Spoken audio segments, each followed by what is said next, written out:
آمنوا اتقوا الله حق تقاته ولا تموتن إلا وأنتم مسلمون يا أيها الناس اتقوا ربكم الذي خلقكم من نفس واحدة وخلق منها زوجها وبث منهما رجالا كثيرا ونساء واتقوا الله الذي تساءلون به والأرحام إن الله كان عليكم رقيبا يا أيها الذين آمنوا اتقوا الله وقولوا قولا سديدا يصلح لكم أعمالكم ويغفر لكم ذنوبكم ومن يطع الله ورسوله فقد فاز فوزا عظيما أما بعد فإن أصدق الحديث كتاب الله وخير الهدي هدي محمد صلى الله عليه وسلم وشر الأمور محدثاتها وكل محدثة بدعة وكل بدعة ضلالة. Bapak dan ibu-ibu, saudara-saudara dan saudari-saudari, khususnya alim ulama, cerdik pandai, tokoh adat, tokoh masyarakat, baik yang hadir di Masjid Nurul Ikhwan, Darul Ikhwan, kampung saudara atau cahaya saudara, tak pernah. Nama itu ada maknanya. Nah, Darul Ikhwan, mohon maaf di Pangkal Pinang. Udah mulai lupa nampaknya. Nah, di Pangkal Pinang, Bangka Belitung, yang saya muliakan, yang saya hormati, yang cintai, yang besar tak sebut gelar, yang tak bergelar pun tak hafal namanya. Pada kesempatan ini kita mesti bersyukur kepadanya. Ternyata Allah masih memberi kita semangat iman yang menggebu-gebu dan semangat Islam yang sentiasa mendorong kita untuk maju. Masya Allah, rumah-rumah Allah terasa sempit, tetapi hati tetap lapang. Masya Allah. Mic-nya kurang dekat. Masya Allah. Sudah dekat? Alhamdulillah. La hawla wa la quwata illa billah. Ini apa lagi? Jadi untuk sekarang juga. Ini kalau minum tidak ada. Ini kayaknya hanya sengaja dibuat waktu-waktu terpotong nih. Dia tidak lama sekali. Oleh itu kita bersyukur kepadanya, karena itu tanda kita, subhanallah, sedang berlari dekat kepadanya. Fafirru ilallah. Larilah segera menuju kepada Allah Subhanahu wa taala. Karena tantangan, rintangan menuju surga Allah semakin hari semakin berat. Di akhir-akhir zaman yang penuh dengan fitnah, syahwat dan syubhat. Kadang-kadang kita seperti kata Nabi sallallahu alaihi wasallam, paginya beriman, sorenya hilang lagi. Sorenya Masya Allah on fire, move on. Paginya langsung down. Oleh sebab itu maka majelis-majelis ilmu, majelis-majelis tazkir, tausiyah, sebagaimana di saat kita jasmani kita bekerja keras, kita pun harus memberikan nutrisi yang cukup. Demikian juga di saat rohani kita bergulat keras melawan fitnah, syubhat dan syahwat, kita juga harus memberikan nutrisi yang cukup. Sebab kalau lambat makan atau jarang makan, potensi kena penyakit naik asam lambung, ya tak? Kemudian habis itu naik ke migran, sakit kepala. Demikian juga kalau lambat ngaji atau jarang mengaji, kena juga pusing kepala dengar kaji itu, ya tak? Tapi kalau sudah mulai ngaji teratur, maka subhanallah kita ingin selalu dalam majelis-majelis ilmu. Mudah-mudahan keadaan ini berkelanjutan hendaknya, amin ya rabbal alamin. Salawat dan salam kepada baginda Nabi alaihi salatu wassalam, yang juga menghasung kita untuk selalu di majelis ilmu, diberikannya motivasi, dorongan, hasungan. Datang ke majelis ilmu, Masya Allah, langkah kita dihitung, jihad fisabilillah. Naik langkah kita, diangkat, meningkatkan derajat. Turun, menghapuskan dosa. Kemudian siapa yang menempuh jalan menuntut ilmu, Allah mudahkan jalan ke surga. Kenapa tidak? Dulu peluang amal 2, setelah ngaji jadi 8. Ya ibaratnya berdagang, dulu hanya 2 kedainya, ini menjadi 10 cabang. Ya, demikian juga dengan ilmu ini. Banyak yang tak kita ketahui dulu, sekarang kita ketahui. Dulu tahu tapi tak bersemangat mengamalkan. Dengan mengaji, setiap dapat kau tak akan kau lepas. Gitu kan? Dulu enggak, biarin aja. Kaum muslimin dan muslimat, oleh sebab itu kita bersyukur kepada Allah Subhanahu wa taala dan berterima kasih kepada Rasulullah sallallahu alaihi wasallam. Maka sebutlah dia selalu dengan berucap salawat dan salam kepadanya.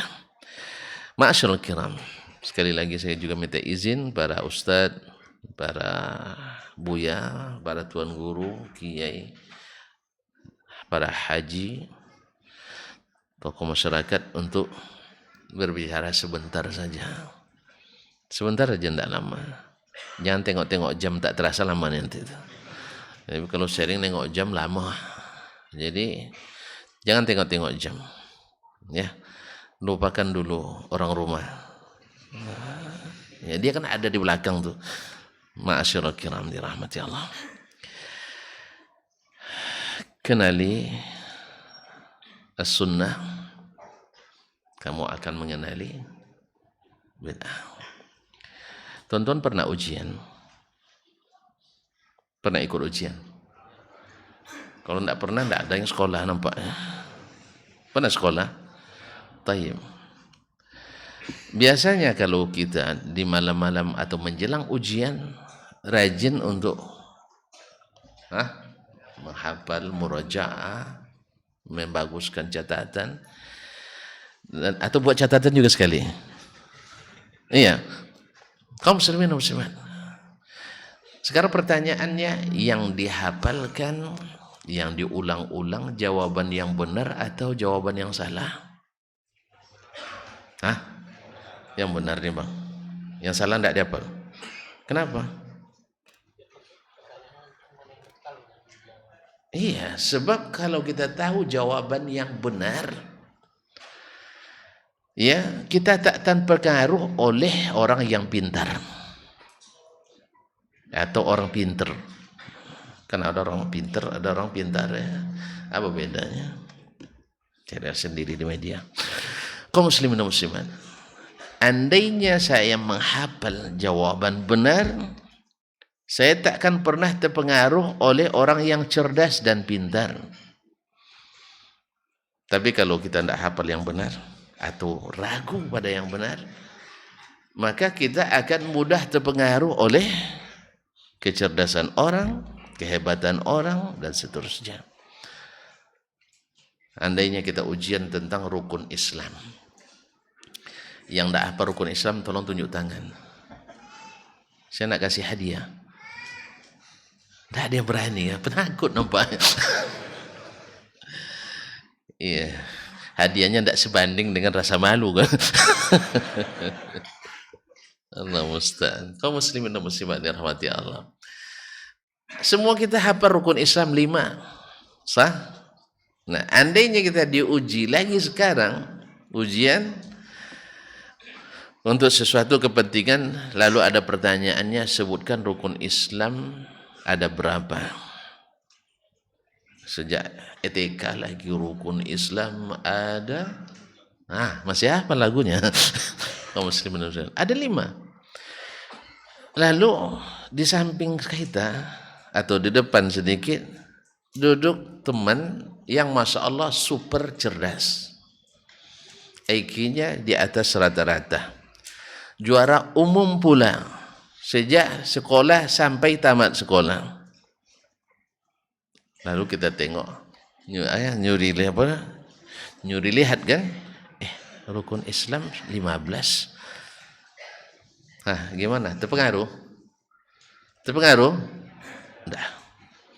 Tapi kalau sempat kita tidak hafal rukun Islam 5 atau ragu bahwa rukun Islam itu 5, karena dengar-dengar dari jauh ada juga yang bilang ada 10 katanya kan, gitu, maka tentu akan mudah terpengaruh. Apalagi itu orang cerdas, orang hebat, bukan orang-orang biasa, bukan orang klene-klene kata orang, tapi orang yang punya prestasi, punya kredibilitas dan integritas.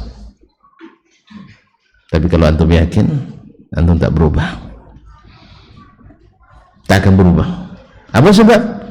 Ini yang saya tahu dan ini sudah saya hafal, saya tidak ragu, karena dalam Al-Quran dan Sunnah jelas ini yang disebutkan rukun Islam. Apalagi kalau ada habisnya, ada hafal hadisnya.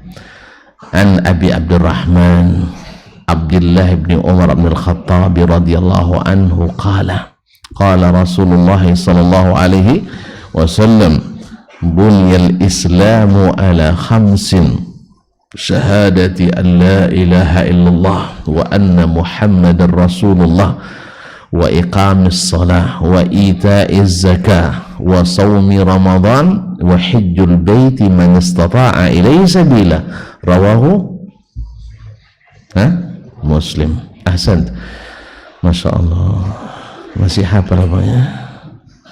Ini kan ngajar hadis arba'in. Iya, masih ada apa enggak ya? Masih. Mohon maaf ya. Beliau saya kasih enggak apa-apa kan? Kalau ada yang marah enggak jadi. Silakan. Barakallah. Afwan. Kaum muslimin sudah hafal begitu. Dalam hadis yang pertama, yang kedua, dalam arba'in masih hafal juga kan? An Umar bin Al-Khattab radhiyallahu anhu aidan, ya kan?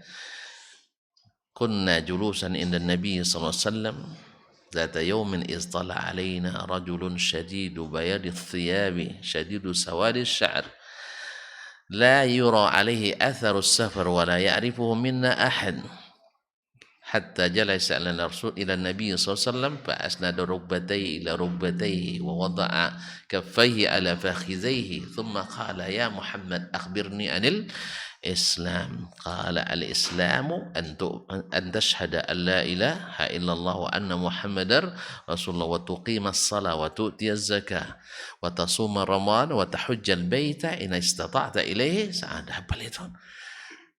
Masih ragu juga perawinya? Nah, rawal Bukhari wa Muslim muttafaqun alaih. Tapi tidak ragu lagi kita. Apa sebabnya? Sebab jawaban yang benar itu biasanya tidak banyak, tapi jawaban yang salah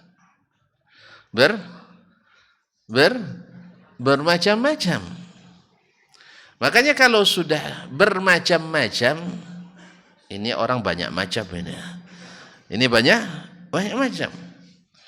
Sebab Nabi alaihi salatu wassalam dalam seluruh hadis-hadisnya, dalam seluruh hadis yang kita terima melalui jalan-jalan para perawi yang thiqat, beliau menunjukkan kepada kita bahwa jalan al-haq itu satu. Ya. Jalan kebenaran itu satu. Benar apa salah ya? Hah? Tayo. Ada yang hafal salah satu hadisnya? Nah, Masya Allah. Kita tidak sedang ujian, jangan takut. Tidak ada yang tidak lulus, semuanya lulus ini. Nah, kaum muslimin dan muslimat ya rahmati Allah. Misalnya hadis Irbad ibn Sariyah radhiyallahu taala anhu, beliau mengatakan wa'adhana Rasulullah sallallahu alaihi wasallam mau'izatan balighah. Rasulullah sallallahu alaihi wasallam pada suatu hari memberikan kepada kami mau'izah, nasihat yang sangat menyentuh, balighah, yang sangat mendalam. Wajilat minhal qulub, sampai hati-hati kami pun bergetar. Wa dharafat minhal uyun, tak terasa, tak terbendung air mata bercucuran. Subhanallah, Rasulullah mengatakan itu. Faqulna ya Rasulullah ka'annaha mau'izatu muwaddi' fa'ausina, seolah-olah ini adalah nasihat orang yang akan meninggalkan kami. Oleh sebab itu tolong berikan kami nasihat. Apa kata Nabi sallallahu alaihi wasallam? Alaikum bisam'i wa ta'ah. Nasihat saya kepada kalian, dengar dan taati. Ini yang payah tuh, dengar dan taati.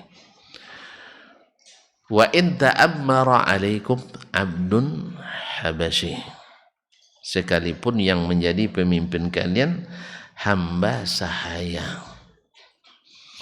Hamba sahaya boleh jadi pemimpin? Hamba sahaya boleh jadi pemimpin? Boleh? Tak? Hah? Ijma' ulama hamba sahaya tak boleh jadi pemimpin. Apa sebab? Dia tidak merdeka. Masa orang merdeka bisa bikin pemimpin negara? Kalau dia tidak merdeka, dia sendiri milik tuannya. Milik tuannya. Nanti kalau jadi dia pemimpin negara, berarti negara? Hah? Jadi milik tuannya. Nah, bahaya enggak? Bahaya apa enggak? Bahaya. Nanti negara dijual oleh tuannya, digadaikan oleh tuannya. Maka sepakat hamba sahaya tak boleh jadi pemimpin. Tapi andainya mereka dengan cara yang tidak syar'i menjadi pemimpin, tentu dengan cara yang tidak legal. Misalnya dengan cara apa istilahnya itu? Kudeta. Ya, kudeta misalnya. Atau dengan cara pemilihan yang tidak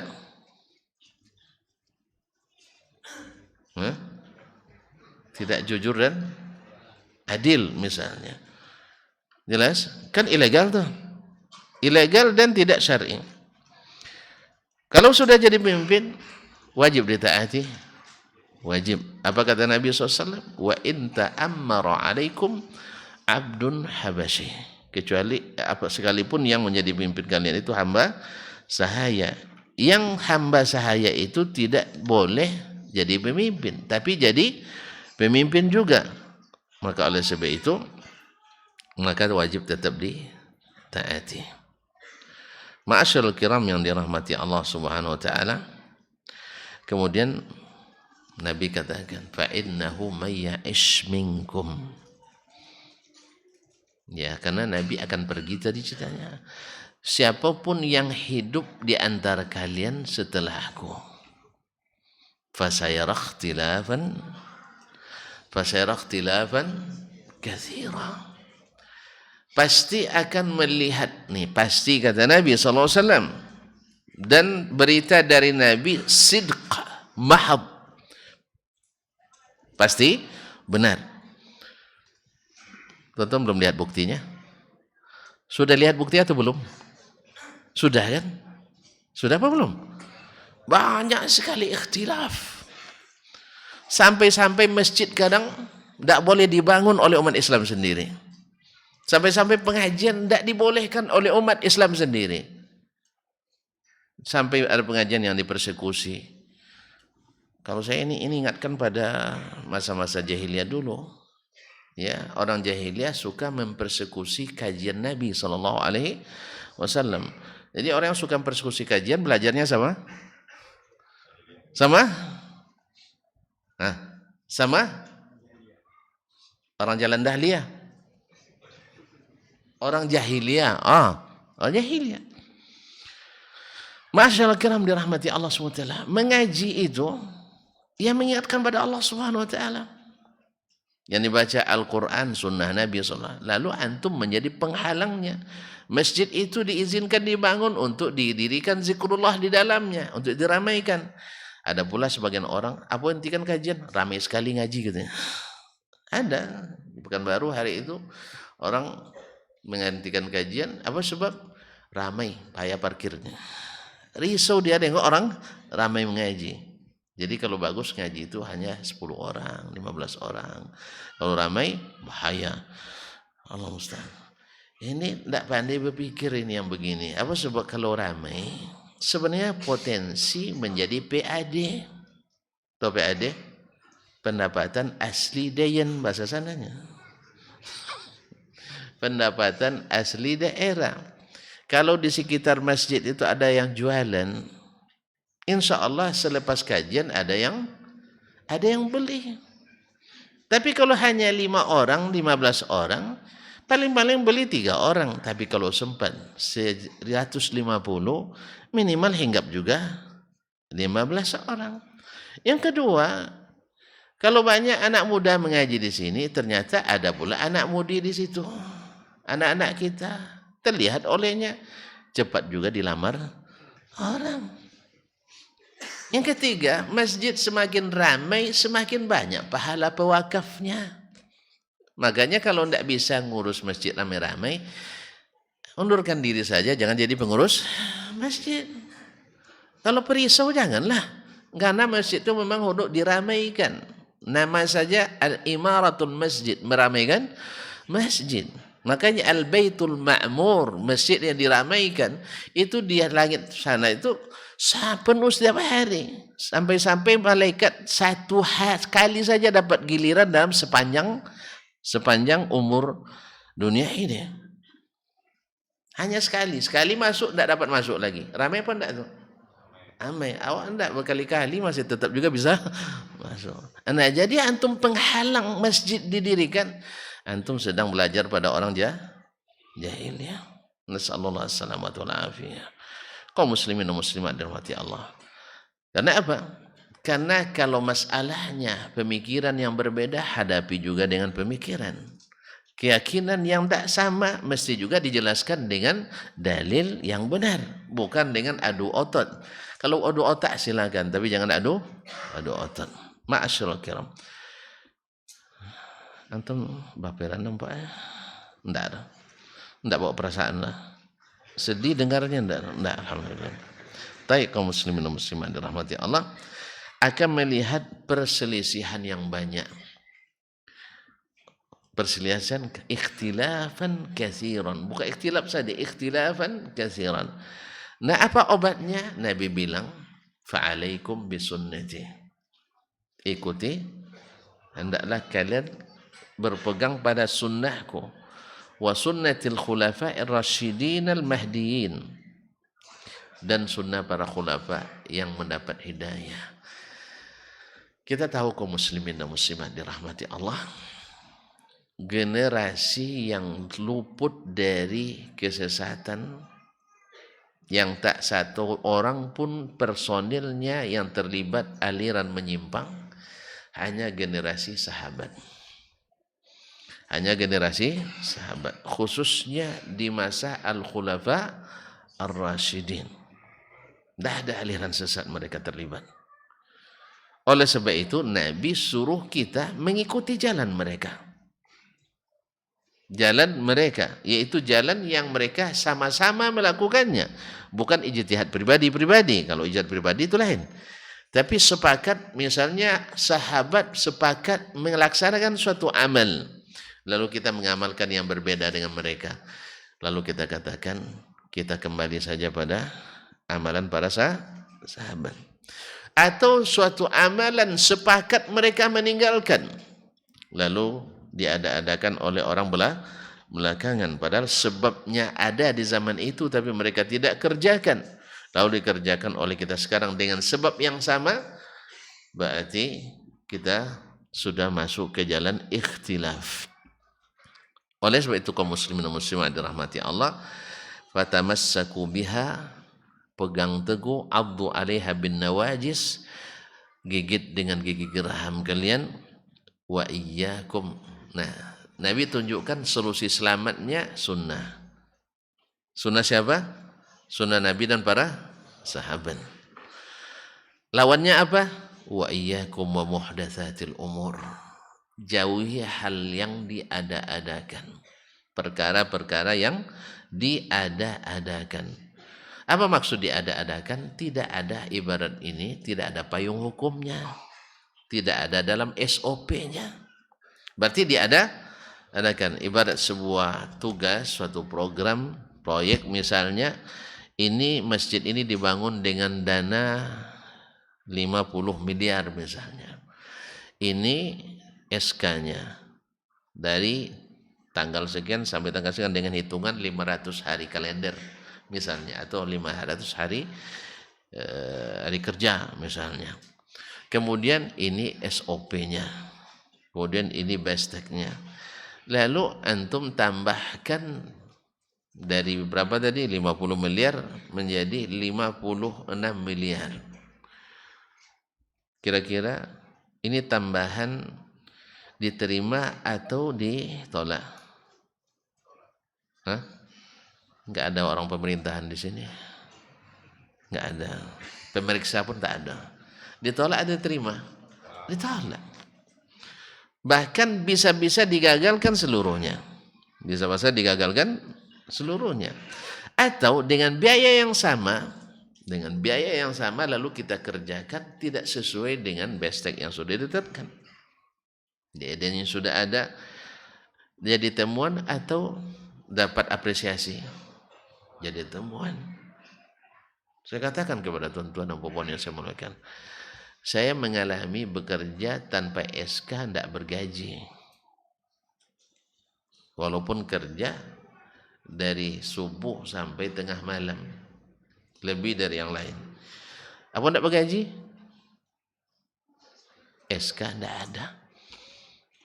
Jadi kalau tak ada perintahnya untuk mengerjakan, tidak ada pahalanya.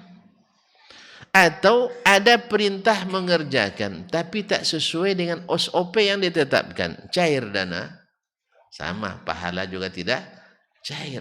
Oh, ini pakai kias? Tidak. Ini dari Allah SWT, dari Nabi SAW. Wa iyyakum wa muhdatsatil umur. Jangan mengada-ngada dalam segala perkara agama. Jelas? Fa inna kulla muhdatsatin, antum bilang bid'ah, bilang non sunnah. Karena setiap yang diada-adakan itu adalah tidak sunnah. Tidak sunnah. Dan setiap yang tidak sunnah ya sesat. Setiap yang tidak mengikuti sunnah dalam beragama pasti sesat. Siapa bilang? Rasulullah SAW. Rasulullah SAW. Setiap yang tidak mengikuti sunnah sesat. Nabi yang jelaskan, dia garis besar di tanah. Lalu dia bilang, hadhihi sabili. Ini jalanku. Fattabi'uha. Ikuti dia. Kemudian buat garis-garis kecil kiri kanan. Tentu menyimpang kan? Itu menyimpang tuh. Kecuali antum mau jadi ustadz penyimpangan. Kan tidak ada yang mau. Walaupun dia menyimpang, tetap tidak mau disebut ustadz menyimpang. Walaupun membela-belain non sunnah, tapi tetap tidak mau disebut ustadz non sunnah. Kadang-kadang lebih garang lagi, yang ahlus sunnah, yang original itu kami. Sedangkan yang sana ahlus sunnah abal-abal. Apa sebab? Dia enggak mau menerapkan kecuali sunnah saja. Kalau kami enggak, sunnah masuk, non sunnah masuk. Sehingga kami asli. Gimana tuh, Bang? Yang bercampur-campur dengan yang tidak asli, asli beneran. Yang tidak bercampur hanya pakai yang asli, tidak masuk. Ini jeruk ya? Nah, jeruk. Boleh dipinjam?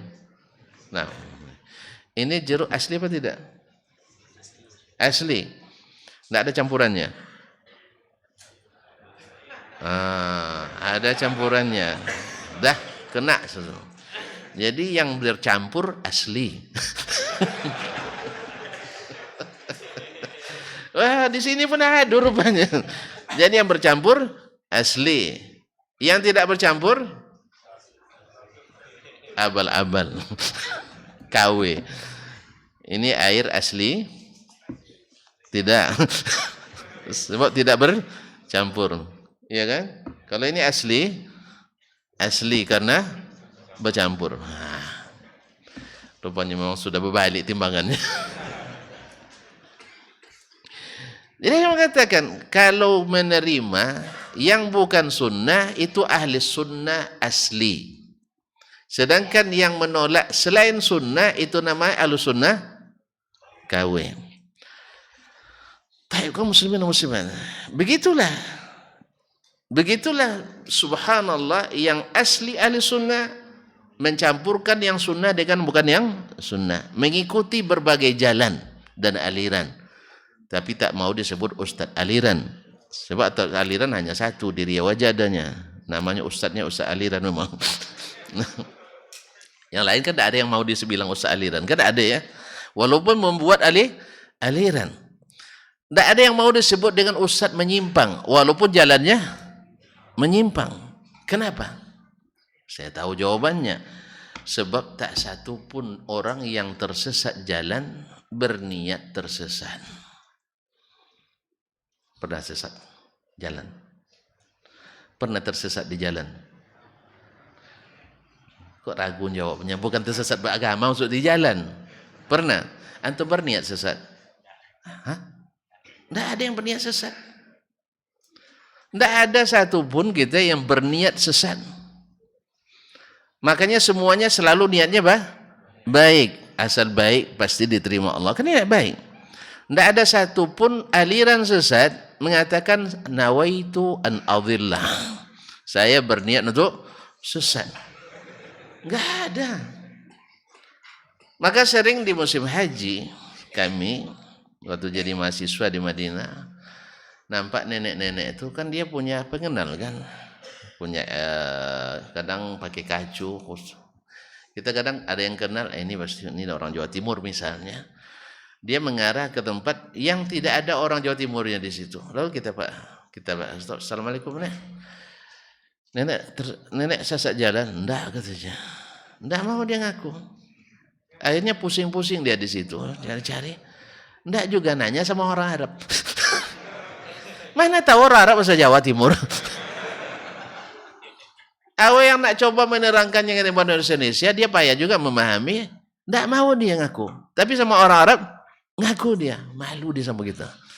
Subhanallah. Ujung-ujungnya orang Arab yang panggil kita. Syekh sini katanya. Anta Indonesia, kamu orang Indonesia? Iya. Ini orang tersesat katanya. Kayaknya orang Arab lebih paham bahasa Jawa daripada kita nampaknya. Jadi sebab kita datanya sebelum tidak ngaku dia sesat. Jadi oleh sebab itu saya ada lagi yang lebih ininya. Ibaratnya jemaah tersesat. Lalu saya membimbing mereka untuk ngantar ke tempatnya, ikut pula tersesat. Sengaja saya sesat? Ya tidak. Ya, saya tidak sengaja sesat. Lalu lepas itu jumpa lagi rombongan yang tersesat. Kami ajak lagi supaya ikut Sesat juga. Kenapa sesat? Sama-sama tidak paham. Atau saya setengah dan lagi dalam keadaan capek karena sudah banyak sekali sudah berjalan hari itu mungkin sudah ada 30 kilo saya berjalan antar orang kan. Ini ada lagi rombongan banyak kan. Akhirnya terlupa. Ya, terlupa karena juga orang ramai gitu. Salah dikit simpangnya kita tersesat. Sengaja saya sesat? Enggak lah, tambah capek saya. Tambah capek sampai macam kalau bahasa kampung saya tekilo sampai berjalan tuh. Hilang timbul ingatan tuh. Akhirnya tersesat pula kami. Bergabung pula dengan sesama orang sesat. Biarlah daripada sesat sendiri lebih sesat berjamaah gitu. Makanya kaum muslimin tidak ada yang sengaja sesat. Tidak ada yang sengaja sesat. Kapan dia tahu tersesat? Ketika berjalan tidak sampai-sampai baru dia sadar. Oh, tidak sampai-sampai. Kita masalahnya beragama ini berjalannya bukan hanya di dunia sampai ke akhirat. Jadi kita tidak tahu entah sampai dan tidak. Baru tahu nanti setelah inna lillahi wa inna ilaihi raji'un. Inna lillahi wa inna ilaihi raji'un. Saat itu baru kita tahu, oh ternyata. Tapi tidak ada revisi. Kalau tadi proyek salah ada revisi. Ada pembinaan administrasi. Ya kan, kalau tidak sengaja mar'ab bisa saja di ini. Tapi kalau masalah agama ini Allah beri tangguh. Ini di dunia kajian banyak, kalian revisi di dunia. Di saat kajian masih dibuka, ilmu masih ada. Cuman tidak sedikit kaum muslimin dia tahu jawaban yang benar, tapi dia terpengaruh. Si fulan kan pintar. Barangkali dia mendapat ilmu baru saya yang tidak dapat. Oleh sebab itu kaum muslimin, kembali ke masalah. Oleh sebab itu kalau kita mengetahui mana yang sunnah, pasti tahu mana yang bukan sunnah. Oleh sebab itu makanya para ulama dulu manhaj mereka menuntut ilmu, satu, beriman dulu sebelum berilmu. Beriman dulu sebelum berilmu. Ini metode yang banyak kita tinggalkan sekarang. Kita berilmu dulu tapi belum mengimani yang kita pelajari. Hafiz Quran tapi Quran tidak diimani. Apa sebab? Yang diimaninya bukan yang dipelajari tapi yang terpikirkan olehnya. Berapa banyak berita datang dari langit? Al-Quran turun dari mana? Dari mana? Dari Allah. Kalau turun dari mana? Dari atas. Yang menurunkan siapa? Allah. Kalau begitu Allah di mana? Hilang alamatnya. Itu masalahnya. Apa sebab? Sebab meyakini yang dipikirkan bukan yang dikabarkan. Itu masalahnya. Sebab dia mengimani yang dipikirkan bukan yang dikabarkan. Padahal sejelas itu pakai peringatan pula lagi, peringatan nuzul Quran. Lalu tanya, Ustaz, nuzul itu apa artinya? Turun. Kalau turun dari mana Ustaz? Dari atas. Yang nurunkan siapa? Allah. Berarti Allah di mana Ustaz? Itu tidak jelas. Apa sebab? Dalil jelas, data jelas, tuntas keterangannya oleh Nabi sallallahu alaihi wasallam dalam Al-Qur'an dan hadis jelas Allah di atas, tetapi tidak beriman dulu sebelum belajar. Sehingga apa?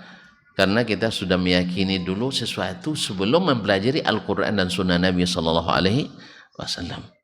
Oleh sebab itu ini penting dalam hadis riwayat Muslim dari Samurah bin Jundub Al-Aslami radhiyallahu taala anhu, dia mengatakan kunna nata'allamul iman qabla an nata'allamal Quran.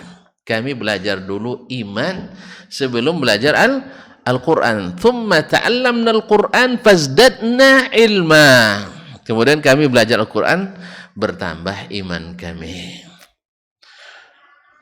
Jadi kalau tuan-tuan baca Al-Quran tidak bertambah imannya, tahu salahnya di mana? Karena belajar tanpa beriman dulu. Bagaimana beriman? Kan rukun iman beriman pada Allah yang menurunkan Al-Quran, sah? Beriman kepada langsung malaikat dulu. Malaikat ya yang juga melaluinya turun Al-Qur'an. Kemudian beriman pada Alkitab, yaitu Al-Quran dan kitab-kitab turun ke sebelumnya. Kemudian beriman pada Rasul-Rasul yang menjadi perantara. Dan kemudian beriman pada hari kiamat, beriman pada qada dan qadar. Nah, kalau sudah beriman kaum muslimin dan muslimat yang dirahmati Allah, ayat Al-Quran itu lempang masuknya pada kita. Apa sebab? Karena Al-Quran itu bayinat wa bayinatin minal huda wal furqan. Kalau masih kurang jelas jadi datang Rasulullah SAW wa yu'allimuhumul kitab wal hikmah. Nabi mengajarkan kepada kita Alkitab dan hikmah. Oleh sebab itu mereka ahlus sunnah itu mencari keterangan ilmu itu dalam Al-Quran dan sunnah. Apa yang kalau berita mereka yakini, kalau perintah mereka turuti, kalau larangan mereka jauhi. Itulah iman itu. Tapi sebagian tidak. Karena tidak beriman, akhirnya datang berita tak sesuai dengan pikiran saya. Akhirnya yang diimani, yang dipikirkan, bukan yang dikabarkan. Walaupun yang memberi kabarnya Allah Tabaraka wa Ta'ala. Melalui malaikat yang bergelar Al-Amin, melalui Rasul yang bergelar Al-Amin, melalui para perawi yang semuanya adalah orang-orang yang umana, orang-orang amin. Apa sebab? Dia yang meyakininya, yang dipikirkannya, bukan yang dikabarkan kepadanya. Ma'asyiral kiram dirahmati Allah, alarm bunyi. Ini gimana? Kita tutup aja. Hah? Nah, selesaikan sementara dulu ya iman sebelum belajar ilmu. Yang kedua, ilmu yang sesungguhnya itu adalah Al-Quranul Karim. Al-Quranul Karim. Makanya para ulama dulu sebelum mereka jadi ulama memulai dengan membaca Al-Quran dan menghafalkannya. Ini lama mata rantai ini terputus dari kita. Alhamdulillah sekarang kembali umat Islam menyadari bahwa siapa yang menghafal Al-Quran dan mengimaninya jadi orang-orang cerdas. Ternyata dulu terjadi penelitian 3 negara dulu di masa penjajahan dulu meneliti, Inggris, Italia dan Prancis meneliti kok umat Islam ini cerdas-cerdas betul. Ternyata isinya adalah cerdas mereka karena Al-Quran dan bahasa Arab. Akhirnya disembunyikan hasil penelitian itu untuk kepentingan imperialisme, penjajahan, sehingga disampaikanlah yang sebaliknya, bahwa Al-Quran dan bahasa Arab hanya untuk orang-orang yang punya IQ rendah. Sehingga orang tua kita dulu bila anaknya cerdas, bila anaknya cantik, bila ganteng, mudah diatur, dompet tebal, masuk sekolah umum. Masuk sekolah umum. Karena kalau masuk pondok nanti bahasa Arab, Quran, bongak kita kata orang Bangkinang. Tahu bongak? Tahu bodoh nam. Jadi kaum muslimin dan muslimat dirahmati Allah, yang susah-susah diatur. Yang tongkol-tongkol, tahu tongkol? Enggak tahu juga ya. Yang ngeyel-ngeyel payah diatur atau bentuk enggak menggembirakan atau dompet orang tuanya enggak tebal. Akhirnya dengan terpaksa masuk pondok. Masya Allah, hebat pondok tuan-tuan. Yang sisa-sisa pun masuk jadi orang hebat. Sampai jadi menteri agama kadang kan. Coba bayangkan. Yang cerdas-cerdas masuk sekolah itu kadang-kadang tak sebut dia. Di masjid tak nampak, solat tak dibuat. Banyak pula bikin masalah. Dikasih jabatan korupsi pula kan. Ya, ternyata pondok itu memang hebat. Walaupun yang sisa-sisa sortiran yang diterima, tapi setelah tamat pondok, masya Allah jadi imam. Ini tidak termasuk yang dulu nih. Ini kami yang dulu ceritanya masa lalu ya. Iya, sekarang masya Allah. Itu masa lalu itu. Jadi makanya di zaman-zaman kami dulu boleh dikatakan tahfiz itu tidak marak. Ya, jarang-jarang yang habis-habis 30 juz waktu itu. Sehingga capaian ilmu kita juga terbatas.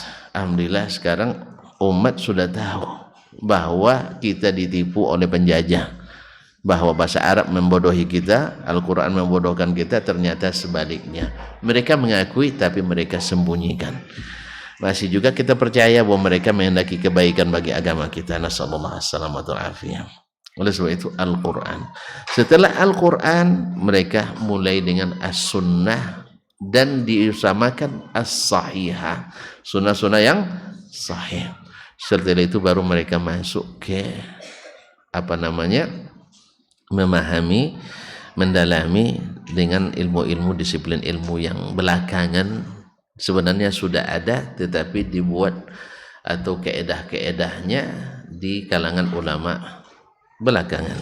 Sedangkan zaman Nabi mereka beragama dengan Al-Quran dan hadis Nabi sallallahu alaihi wasallam. Tidak ada keterangannya dalam Al-Quran, dalam hadis. Kemudian pemahaman para ulama sahabat. Nah, mereka menyampaikan, menjelaskan itulah jalan kebenaran. Makanya Nabi sallallahu alaihi wasallam ketika menyebutkan perpecahan umat, Nabi kembalikan kepada pemahaman Nabi dan sahabat, karena jalan kebenaran itu satu. Jalan kebenaran itu satu. Tapi waktu sudah masuk, kita sudahi. Lanjut lagi sih. Kalau lanjut panjang lagi dah. Karena banyak injury time tadi. Lanjut lagi. Tidak bosan antum. Baik, insyaallah kita lanjutkan. Tapi gimana kelanjutan nggak tahu ya. Insyaallah kita lanjutkan lepas salat Isya berjamaah. Wallahu taala alam wa sallallahu ala nabiyyina Muhammad sallam. Wassalamualaikum warahmatullahi wabarakatuh.